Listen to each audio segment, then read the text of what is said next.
Welcome back to the American Garage. As we continue with the record player project, let me bring you up to date. So far what I've done is I've removed the record changer unit and the record player itself and fixed it, made it all work, and we've had great success there. The next step is to move on to the amplifier. The amplifier is in the back of the record player unit at the bottom, and the next step is for us to take it out and fix it. Alright, there are 2 screws and 2 nuts holding the amplifier in the box. So I'm going to remove those real quick. First I'll remove the nuts.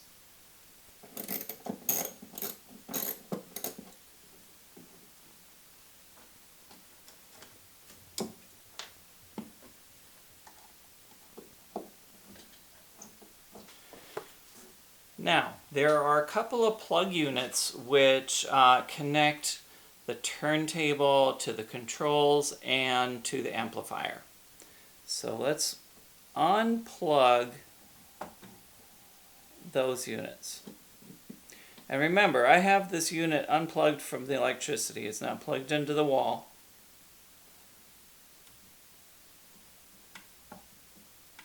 All right. And one last plug over here. And now the unit can come out.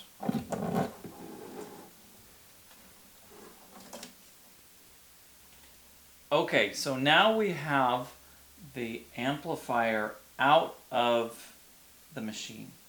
So the first thing we need to do is we need to clean this whole mess up.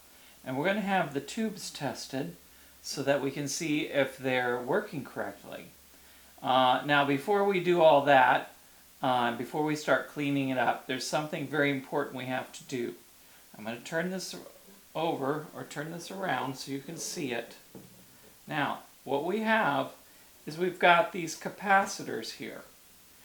And they could have a lot of voltage stored in them even though it's unplugged. So I'm going to touch both ends. I've got no voltage there. I got no voltage there. And there's the big capacitor in the can. And that one can hold 450 volts. And so I'm going to touch the ground with one side and touch the prongs. And all of them are dead. So I know that there's no electricity running through the unit now.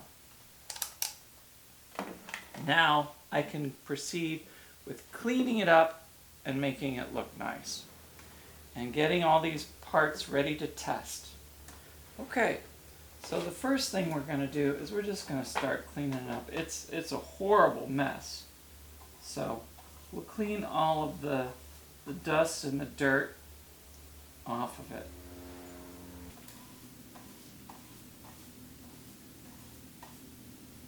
To get all the big stuff, I'm just going to use a brush. Then we'll get after it with the isopropyl and Q-tips. Alright, it's just cleaning now, folks.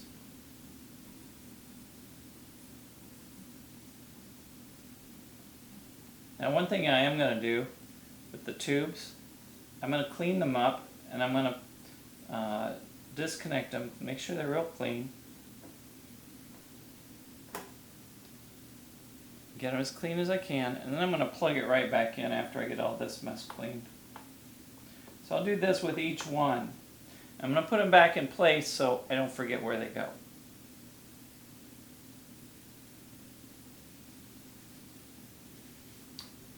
Alright. Now the next one.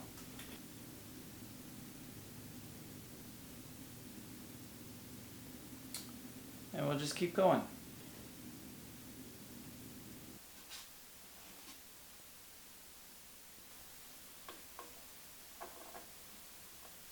Quite a difference, huh? I'll get everything else cleaned up. Now I'm going to use the amplifier here as a holder as well. so that I don't get it mixed up, and so I have something to hold them in while I take it to go get tested. Now, doesn't that look much better? Time to go get it tested. And it turns out that all the tubes are in good working order. So we are cleared. I cleaned them up and everything, and they checked out. So now we can move on to replacing the capacitors. So what I did is I went and I ordered all the capacitors that we need. And the main one is going to be this big canned capacitor. That's this one right here. Okay? Now, I just want to let you guys know, there's this place called Hayseed Hamfest. And they make these things brand new. You send them your requirements and the specs on the old one, and they make you a new one. Now, they're not paying me for this. They're good guys, and they're the only ones that I could find that could make these. Now, the other route that you can go instead of doing one of these is because there are 3 capacitors inside here.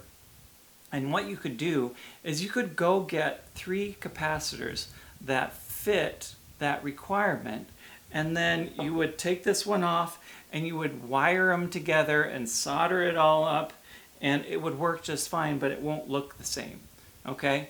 But for 40 bucks, I figured, hey, let's go ahead and splurge and get a rebuilt one, or a brand new one that would fit in the exact place. On the bottom here, it has a triangle, a circle, and a square, and those will line up with this. Now my problem comes in that when I turn this thing over, I can't see the circle and the square and the triangle. So what I'm going to have to do is take a picture of this and make a drawing and very carefully remove it. If you'll notice, there are 3 big prongs on the inside, and those are where all the positive connections go. And so I'll have to make note of the ones here to put them here. And then these 4 prongs on the outside are to hold it in place, but they're also the negative ground. And if you look carefully, you will see on the negative grounds that there are wires, ground wires, soldering to it. So what I'm going to have to do is I'm going to have to take these solders loose, twist the little tab so that I can remove this capacitor, making sure I get note of every single wire and every single connection, and then I can put it all back together. Alright, so that's the task at hand. Now, what I've done so far is I made myself a diagram of all the wires that are attached to the bottom of the main capacitor, so that I have my own little blueprint or plan to put it back together with. Now, I also took a picture of it, but sometimes pictures don't always say everything, and if you have another wire that's hiding underneath one, then you might not see that in the picture. Now I have everything ready.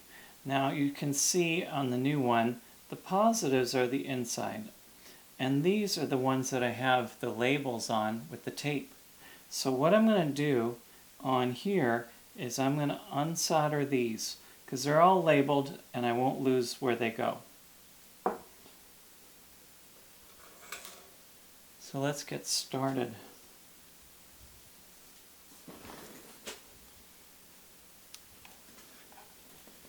Start with this guy right here.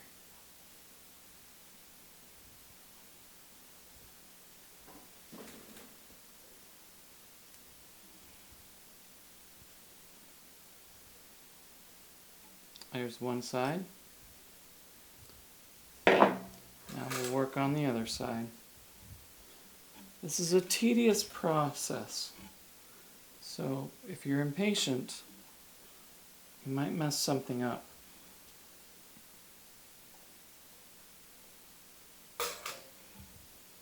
Now what I'm going to do is I'm going to leave this guy attached to the negative side for now. I'll pull him out of the way so I can work on the next wire, which will be this yellow one with the number 3 on it.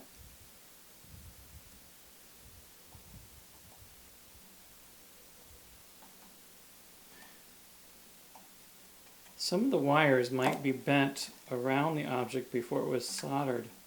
So if that's the case, you're going to have to be extra careful because you got to unsolder it and bend them back at the same time.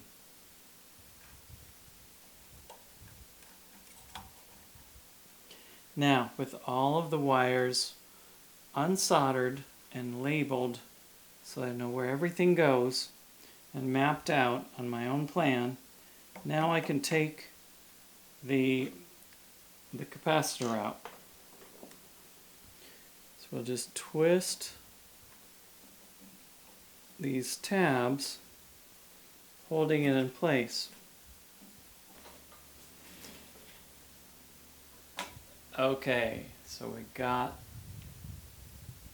the capacitor loose.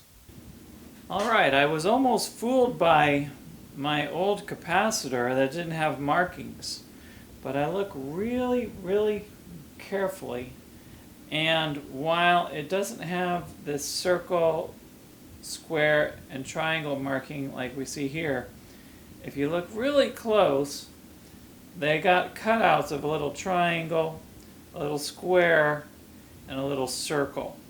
So they cut them out instead of printing them on there. So it looks like circle, circle, square, square, triangle, triangle. They match up exactly. So we're ready to go in with the new one, and we know exactly where everything should be. Alright, time to put the new one in.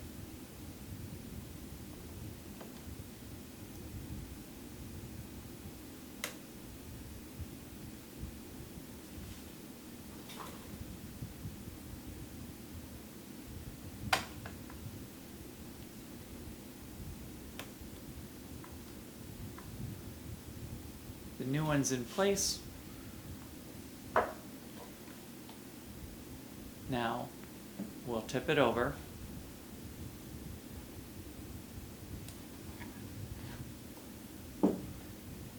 And now we'll rewire all the wires back in their place. Now, while I'm at it, this guy right here, I'm going to go ahead and replace him. Now here's the thing. We don't want to replace all the capacitors at the same time, because if we put it all back together and something doesn't work, we don't know where it is. So I'm only going to replace this one and this one for now, and then we're going to test it and see how it's working, and then we'll move on to the next ones as needed. Okay? But if we were to replace them all and something's not right, we don't know where it is. So we'll leave these alone right now, replace this one, and wire this up. Now the first thing on this installation, I've got it put in there, but it's just placed in there. So we're going to take our needle nose plier, and we're going to take these 4 outer tabs, and we're going to give them just a little bit of a twist. And that will lock it in place. Now we'll continue with the wiring. All our reds will go back on number 1. This wire will go back on number 2. The yellow one will go back on number 3. Alright, so I've got this first post all wired up with everything that came in it. It's a negative post. But since I got everything wired, let's just go ahead and solder it so that this part is done. There.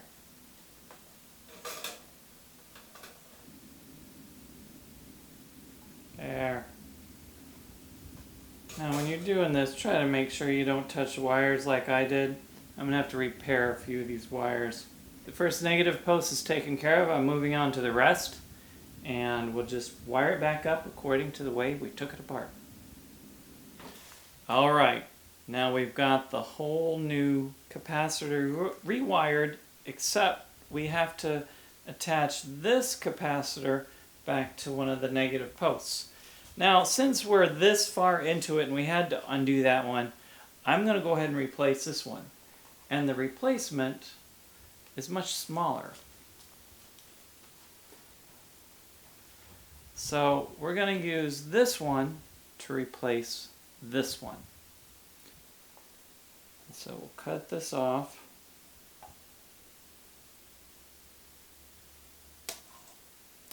That one's gone.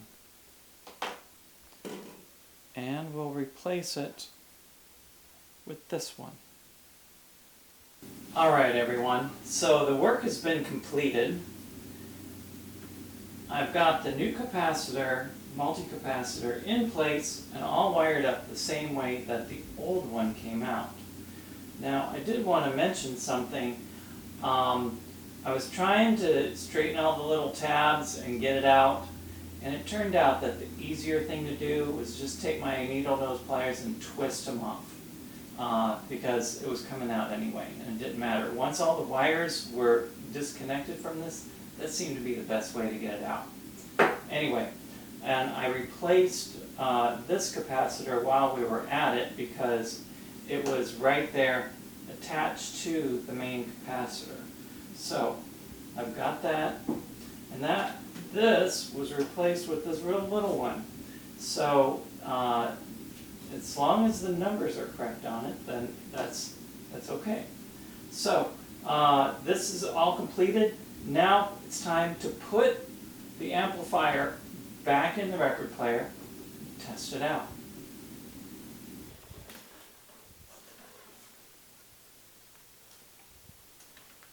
Doesn't that look great now?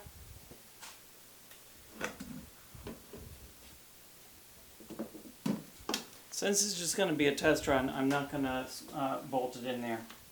Let's get everything plugged up.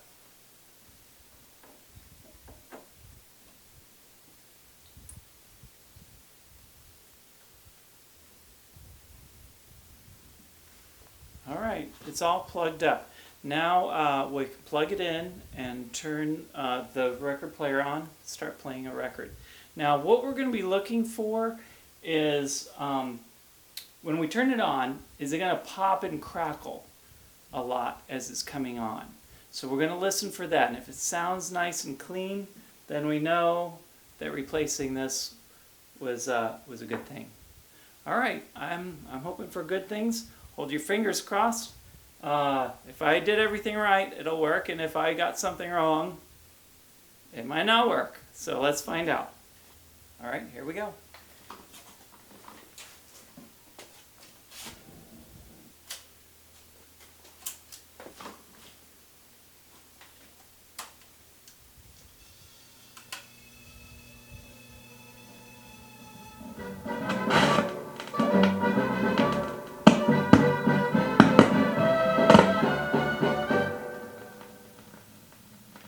We still have some pop and crackle sounds, so we'll have to work on that a little bit.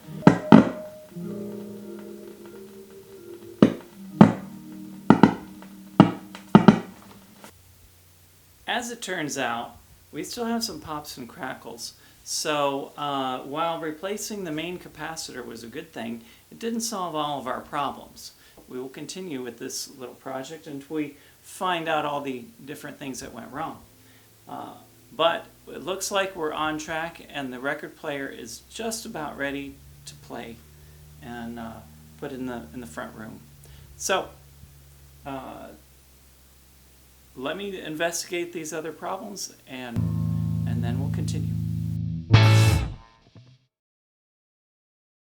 Thanks for watching The American Garage. If you liked this video, hit the like button and leave your comments below. And don't forget to subscribe.